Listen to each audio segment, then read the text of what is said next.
मधुबन के बाबा, मधुबन के बाबा मुरली वाले, आपका क्या कहना, आपका क्या कहना। ओम शांति।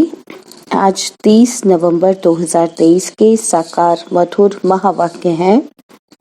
आज मीठे मीठे बाप दादा बोले, मीठे बच्चे, तुम्हें रूहानी पंडाबन यात्रा करनी और करानी है। याद ही तुम्हारी यात्रा है, याद करते रहो तो खुशी का पारा चढ़े। बाबा ने कहा, मीठे बच्चे, तुम्हें रूहानी पंडाबन यात्रा करनी और करानी है।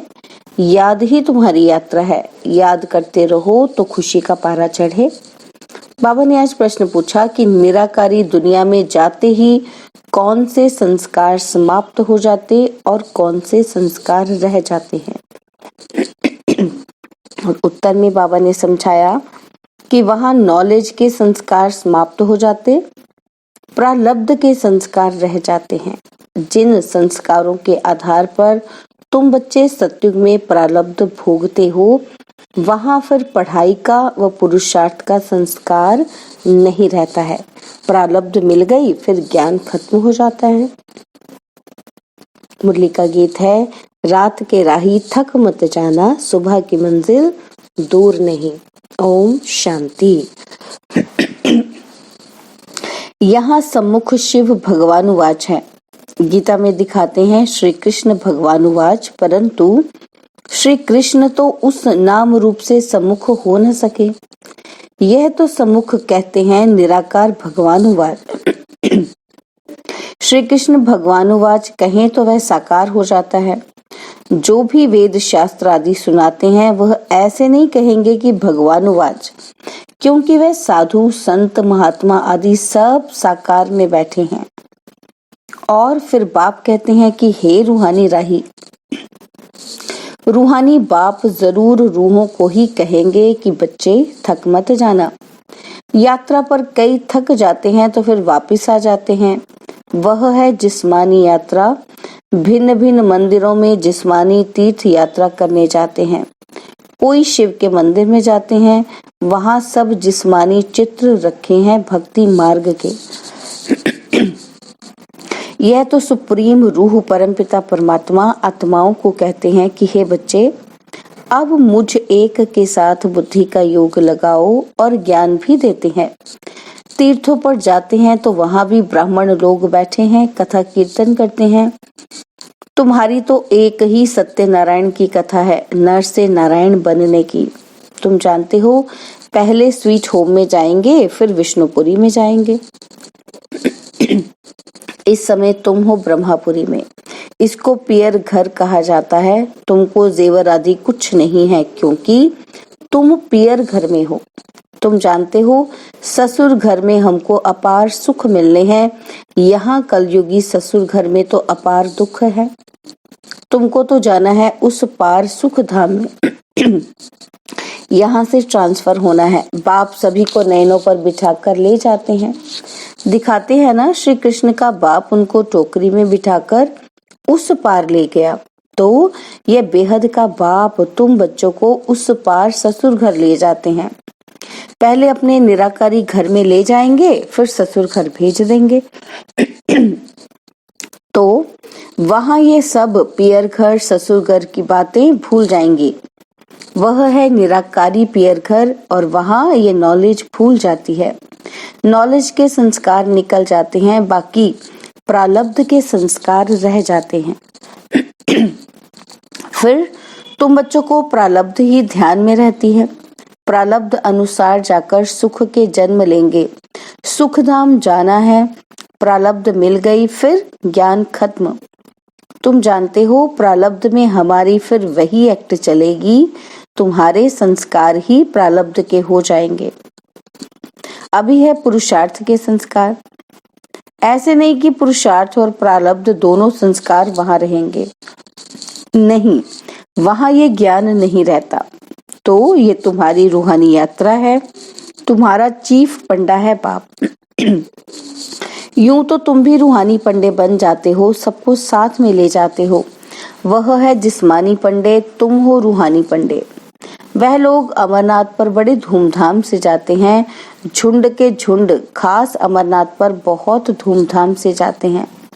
बाबा ने देखा है कि कितने साधु संत बाजे गाजे ले जाते हैं, साथ में डॉक्टर आदि भी ले जाते हैं, क्योंकि ठंडी का समय होता है, कई बीमार पड़ जाते हैं। तुम्हारी यात्रा तो बहुत सहज है। बाप कहते हैं याद में रहना ही तुम्हारी यात्रा है, याद मुख्य है। बच्चे याद करते रहें तो खुशी का पारा चढ़ा रहे। साथ में औरों को भी यात्रा पर ले जाना है। यह यात्रा एक ही बार होती है। वह जिस्मानी यात्राएं तो भक्ति मार्ग से शुरू होती हैं। यह भी कोई शुरुआत में नहीं होती। ऐसे नहीं कि फट से मंदिर चित्र आदि बन जाते हैं। वह तो आहिस्ते आहिस्ते बाद में बनते जाते हैं। पहले पहले शिव का मंदिर बनेगा, वह भी पहले घर में सोमनाथ का मंदिर बनाते हैं, तो फिर कहाँ जाने की दरकार ही नहीं रहती। यह मंदिर आदि बाद में बनते हैं, समय लगता है। आहिस्ते आहिस्ते नए शास्त्र, नए चित्र, नए मंदिर आदि बनते रहते। टाइम लगता है, क्योंकि पढ़ने वाला भी चाहिए ना। मठ आदि जब वृद्धि को पाएंगे फिर विचार होगा शास्त्र बनाएं। तो इतने तीर्थ स्थान बने, मंदिर बने, चित्र बने, टाइम लगता है ना। भल कहा जाता है कि भक्ति मार्ग द्वापर से शुरू होता है, परंतु टाइम तो लगता है ना। फिर कलाएं कमती होती जाएंगी। पहले अव्यभिचारी भक्ति, फिर व्यभिचारी भक्ति हो जाती है। यह सब बातें अच्छी रीति चित्रों पर सिद्ध कर बताई जाती हैं। समझाने वालों की बुद्धि में यही चलता रहेगा कि ऐसे ऐसे चित्र बनाएं, यह समझाएं, सबकी बुद्धि में नहीं चलेगा। नंबरवार है ना।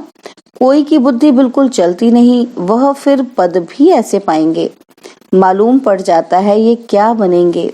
जितना आगे चलेंगे तुम समझते जाएंगे। जब लड़ाई आदि लगेगी फिर प्रैक्टिकल देख लेंगे, फिर बहुत पछताएंगे। उस समय पढ़ाई तो हो ना सके, लड़ाई के समय त्राही त्राही होती रहेगी, सुन नहीं सकेंगे, पता नहीं क्या हो जाएगा। पार्टीशन हुआ तो क्या हो गया, देखा ना। ये विनाश का समय बहुत कड़ा है। हाँ, बाकी साक्षात्कार आदि बहुत होंगे, जिससे जान जाएंगे कि ये कितना पढ़ा है। बहुत पछताएंगे भी और साक्षात्कार होंगे। देखो, तुमने पढ़ाई छोड़ दी तब ये हाल हुआ है। धर्मराज साक्षात्कार कराने सिवाय सजाएं कैसे देंगे। सब साक्षात्कार कराएंगे, फिर उस समय कर कुछ नहीं सकेंगे। कहेंगे हाय तकदीर, तदबीर का समय तो गया। तो बाप कहते हैं क्यों नहीं अभी पुरुषार्थ करते हो। सर्विस से ही दिल पर चढ़ेंगे। बाप कहेंगे ये बच्चे अच्छी सर्विस करते हैं। मिलिट्री का कोई मरता है तो उनके मित्र संबंधियों आदि को भी इनाम देते हैं। यहाँ तुमको इनाम देने वाला है बेहद का बाप। बाप से भविष्य 21 जन्मों के लिए इनाम मिलता है। यह तो हरेक को अपने दिल पर हाथ रख पूछना है कि मैं कितना पढ़ता हूँ। धारणा नहीं होती तो गोया तकदीर में नहीं है। कहेंगे कर्म ही ऐसे फूटे हुए हैं, बहुत खराब कर्म करने वाले कुछ उठा नहीं सकते हैं। बाप समझाते हैं मीठे बच्चे, तुम्हें इस रूहानी यात्रा पर अपने साथियों को भी ले जाना है। फर्ज है हरेक को ये यात्रा की बात बताना। बोलो, हमारी ये रूहानी यात्रा है, वह है जिस्मानी। दिखाते हैं रंगून की तरफ एक छमछम तालाब है, जहाँ स्नान करने से परी बन जाते हैं। लेकिन वह परी आदि तो बनते नहीं।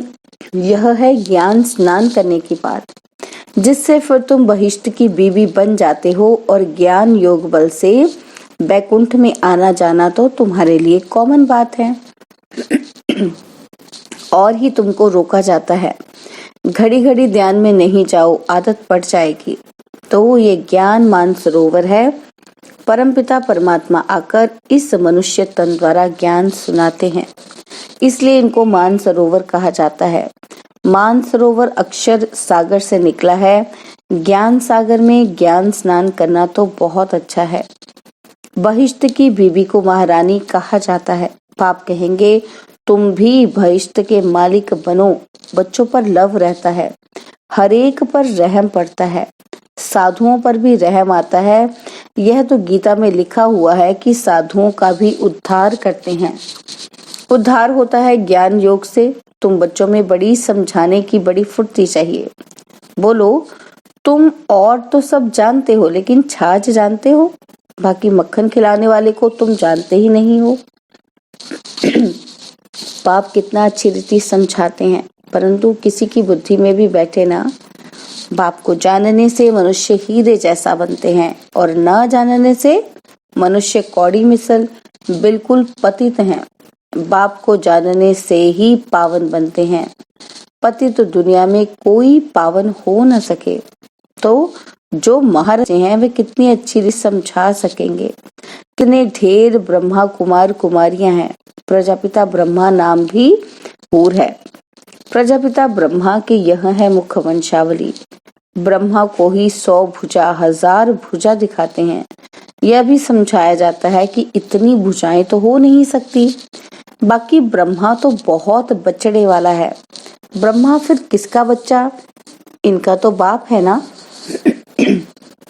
ब्रह्मा है शिव बाबा का बच्चा। इनका और कौन बाप हो सकता? मनुष्य तो कोई हो नहीं सकता। ब्रह्मा विष्णु शंकर गाए जाते हैं सूक्ष्म वतन के। वह तो यहाँ आ न सके। प्रजापिता ब्रह्मा तो जरूर यहाँ होगा ना। सूक्ष्म वतन में तो प्रजा नहीं रचेंगे, तो परमपिता परमात्मा आकर इस ब्रह्मा मुख द्वारा शक्ति सेना रचते हैं।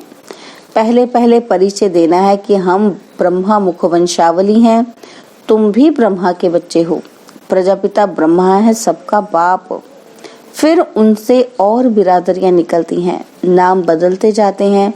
अब तुम ब्राह्मण हो, प्रैक्टिकल में देखो प्रजापिता ब्रह्मा की कितनी औलाद है। जरूर औलाद को वर्षा मिलता होगा।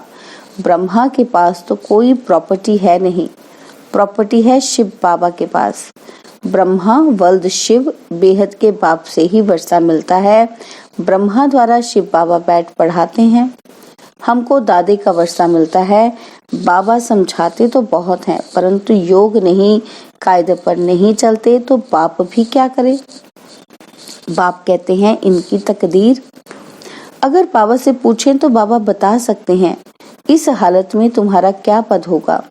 दिल भी गवाही देता है मैं कितनी सर्विस करता हूँ, श्रीमत पर कहाँ तक चलता हूँ। श्रीमत कहती है मन मना भव।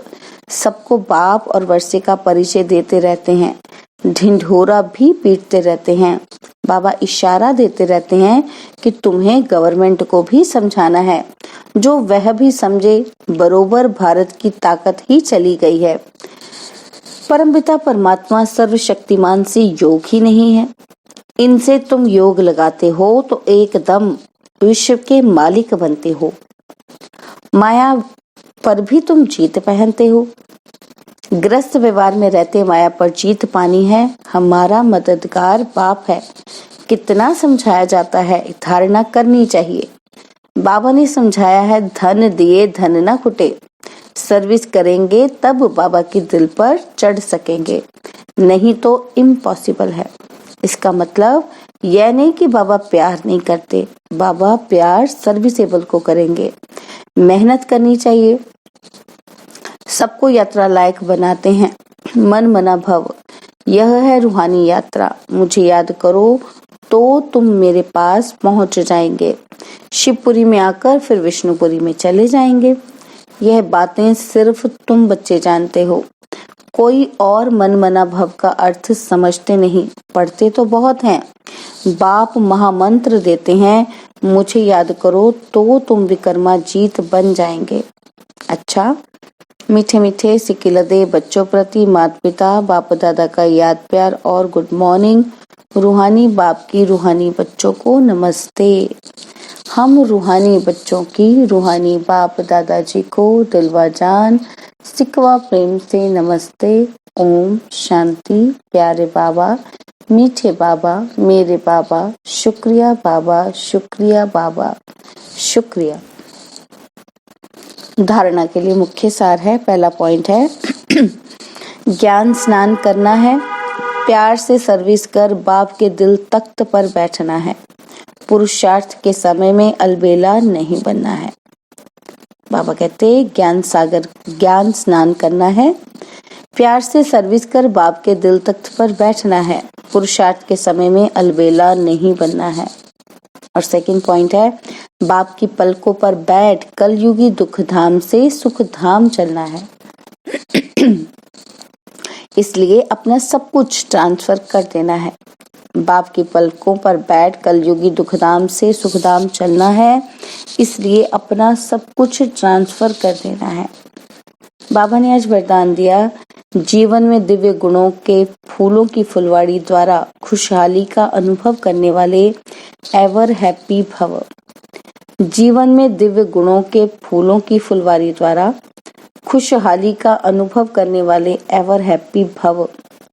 सदा खुशहाल अर्थात भरपूर संपन्न। पहले कांटों के जंगल में जीवन थी, अभी फूलों की खुशहाली में आ गए। सदा जीवन में दिव्य गुणों के फूलों की फुलवाड़ी लगी हुई है, इसलिए जो भी आपके संपर्क में आएगा उसे दिव्य गुणों के फूलों की खुशबू आती रहेगी और खुशहाली देख करके खुश होंगे, शक्ति का अनुभव करेंगे। खुशहाली औरों को भी शक्तिशाली बनाती और खुशी में लाती है। इसलिए आप कहते हो कि हम एवर हैप्पी हैं। स्लोगन है मास्टर सर्वशक्तिवान वह है जो माया के बुदबुदों से डरने के बजाय उनसे खेलने वाले हैं। मास्टर सर्वशक्तिवान वह है जो माया के बुदबुदों से डरने के बजाय उनसे खेलने वाले हैं। ओम शांति। और अब यह एक बहुत अच्छी वीडियो भी जरूर देखें।